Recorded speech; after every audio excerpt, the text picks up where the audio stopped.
自2011年1月11日歼20 5代隐身战机首飞以来，关于歼20究竟是采用俄罗斯发动机还是中国国产发动机的争议就没有停过。歼20更是因为发动机问题被广为诟病。但是在歼20战机即将迎来首飞10周年之际，歼20终于打破所有质疑。在1月5日，中国空军在线宣传视频里，包括歼107、歼16等主力战机亮相，但最亮眼的还是歼20。视频中出现一架歼20战机起飞画面，但这次是锯齿状发动机。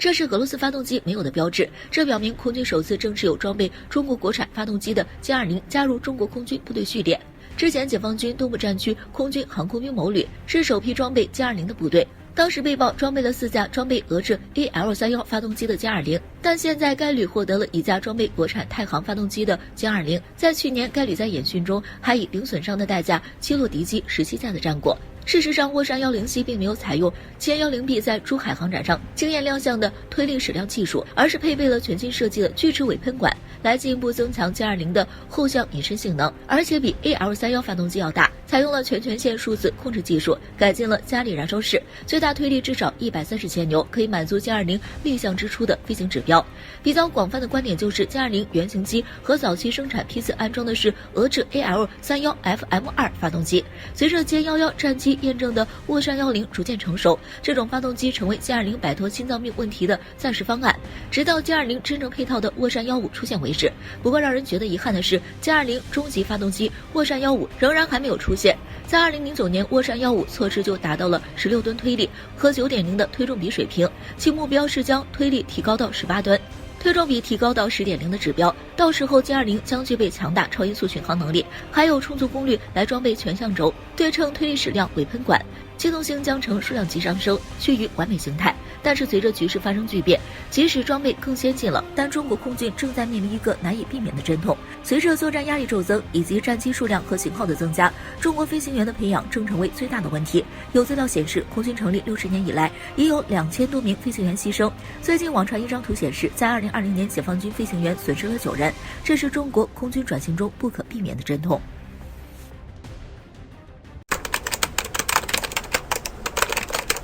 在中印还在高原对峙的背景下，边境再次出现了紧张事件。在9日，《环球时报》总编胡锡进发文透露，有一名中国士兵在中印西段边境地区迷路，被印方扣留。他认为由于当地大雪，容易发生巡逻士兵迷路情况。不过之前双方士兵都曾有过类似情况，并且有着传统沟通机制，估计不久就能解决。当天，印度斯坦时报也援引知情官员消息称，这名解放军士兵误入中印时空线印度一侧，在8日班公湖南岸被印军队扣留。这名士兵将按情况接受调查。需要提到的是，这是短期内发生的第2起类似事件。在去年10月份的时候，英媒报道称，一名解放军士兵帮助牧民寻找牦牛时迷路，不慎进入印度时空线一侧，被印军扣押，随后经过交涉被移交归来。不过，对于接二连三出现的类似事件，有人觉得是有蹊跷。有分析人士推测，2次事发地似乎都是在争议地区，双方主张的时空线明显不同。有一个可能是，我方士兵在我方主张的时空线内活动并没有越界，而是印度派特种部队专门抓的，造成认同印度主张时空线的事实，让我方处于被动。虽然客观上来看，中印边界期段地形复杂，双方控制区相互交错，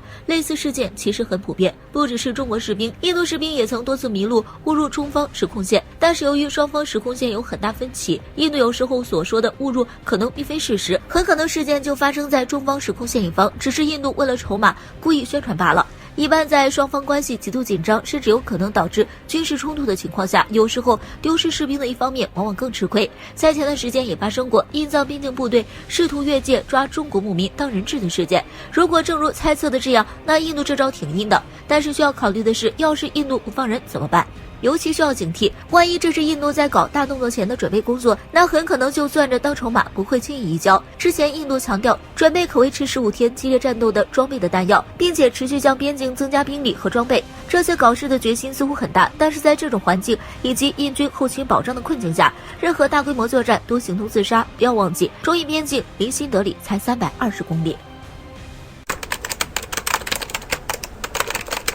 在1月4日，央视报道称，我国公布中央军委2021年1号命令，向全军下达开训动员令。随后，解放军武警部队等实战化军事训练画面陆续被公开。这次全军全程围绕一个主题实战化。在这次不寻常的背景下，这次动员令罕见提到了什么？会有大事发生吗？据悉，包括空军、陆军、海军、火箭军，全都投入高强度实战训练。在陆军方面，西藏军区的开训更是逐渐了人类军事史上第一个机械化、信息化、合成化、空地一体化的重型山地突击集群。在空军方面，多个战区演习空天一体，攻防兼备，在目标空域展开实战激斗；而海军方面，在黄海、东海、南海等多海域展开了多型舰艇、多科目实战化演练。火箭军野外训练场上，一座座发射架引而待发。此外，还有战略支援部队在高原上进行实战训练，还有联勤保障部队展开道路破坏、炮火封锁、生化沾染等各种实战科目。此外，还有武警部队、维和部队都纷纷加入开训，全军都热血开训。在多个训练场上，我们也发现了很多新装备。在高原陆军演习场上，出现了15式轻型坦克、07式300毫米远程火箭炮、G20直升机等重型武器装备。而南海舰队更是首次公开了 G20F 反潜直升机参加实战训练的画面。由于隶属登陆舰大队，未来这批 G20F 可能在075型2栖舰上起飞，此外还可能装备在辽宁舰、山东舰、055大区等主力舰艇上。而最新照片也显示，山东舰、055、075等主力舰在完成实训后，都齐聚在三亚军事基地。目前解放军保持着230万人的总规模，这次动员几乎出动了全部兵力，而且这次中央军委下达的动员令还罕见提到4个字：全时待战，显示了高层似乎对局势的判断做出了最坏打算。对此，中国国防报评价，开训就是打仗的姿态，难道有大事发生？尤其是随着美国不断干预，台海已经火药桶，随时都有擦枪走火的可能。而美国的盟友们一个个也是摩拳擦掌，除了日本、印度等邻近国家，远在千里之外的澳大利亚、英国、法国和德国等都纷纷表示在西太部署兵力。我国周边局势不容乐观，同时还需要注意在边境制造摩擦的印度。这种复杂背景下，解放军不得不打起12分精神，时刻保持全时战备状态。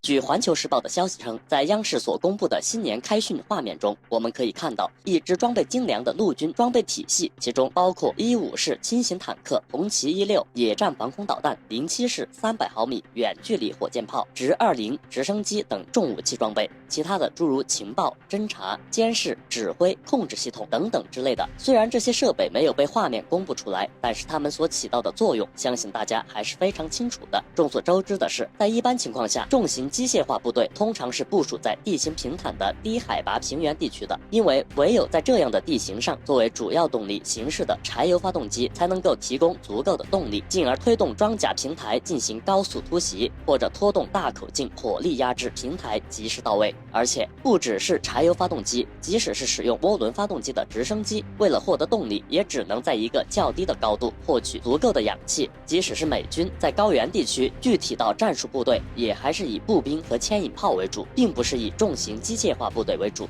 而这次在2021年度的西藏军区新年开训中，尽管视频中出现的这些设备大多数我们已经非常熟悉，但是它们背后所揭示的重要信息却是全新的，即解放军形成了人类军事史上第一个机械化、信息化、一体化和空地一体化的重型山地突击集群，其战斗力和意义或许已经超出了喜马拉雅山对面那头的理解范围之内。我们知道，中国一直以来都是一个军工和制造业的大国，虽然西藏军区的兵力只是一小部分，但中国已经有了足够的财力和工业实力，能够自力更生地发展装备，专门为高原地区研发一些定型列装的装备，其中最典型的就是15式轻型坦克。此外，对于火炮、火箭、导弹等通用兵器，解放军装备部门和军事单位也积极合作，探索其在高原上的使用特点，特别是针对高原稀薄空气制定了弹道模型。相同的300毫米火箭炮，解放军使用的型号只要拉上去就可以打得准，而印度一方的型号只能蒙着，击中率全靠随缘。然而尽管如此，在面对如此强大的对手时，印度方面却从未显示出正常的反应，甚至还在继续强调自家更占优势。反观在同样面对了解放军优势的美军，反应就十分的客观了。